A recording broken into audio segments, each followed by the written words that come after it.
મહેસાણા જિલ્લાના ઉપરછી ગામ નજીક ટ્રેનિંગ વિમાન ક્રેશ થયું છે। બ્લુ રે નામની કંપની કે જેનું આ વિમાન ક્રેશ થયું છે।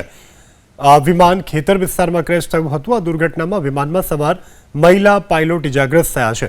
ઘટનાની જાણ થતાં જ તાત્કાલિક સ્થાનિક પ્રશાસન અને પોલીસ ઘટના સ્થળ ઉપર પહોંચ્યું અને ઇજાગ્રસ્ત મહિલા પાયલોટને તાત્કાલિક સારવાર માટે નજીકની હોસ્પિટલમાં ખસેડવામાં આવ્યા છે। જો કે આ વિમાન કયા કારણોસર દુર્ઘટનાગ્રસ્ત થયું તે હજુ નથી જાણી શકાયું। સ્થાનિક પ્રશાસન અને એવિએશન વિભાગે આ અંગે તપાસ શરૂ કરી છે। આ ઘટનામાં કોઈ જાનહાનિના સમાચાર પણ નથી થયા પ્રાપ્ત।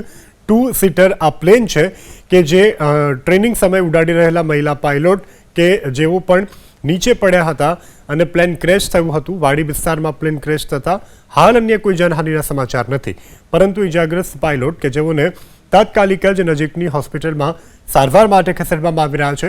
હાલ પ્લેનની કંપની આ સમગ્ર દુર્ઘટનાને લઈ અને તપાસ કરી રહી છે। કયા કારણોસર પ્લેન ક્રેશ થયું છે તેની પણ તપાસ કરવામાં આવી રહી છે। તો વાડી વિસ્તારની આ ઘટના છે। તાત્કાલિક જ સ્થાનિક પોલીસને આ અંગે જાણ કરવામાં આવી હતી। આ અંગે જાણ કરતાની સાથે સ્થાનિક પોલીસ ઘટના સ્થળ ઉપર દોડી આવી છે। હાલ મહિલા પાયલોટ કે જેઓ સારવાર હેઠળ છે।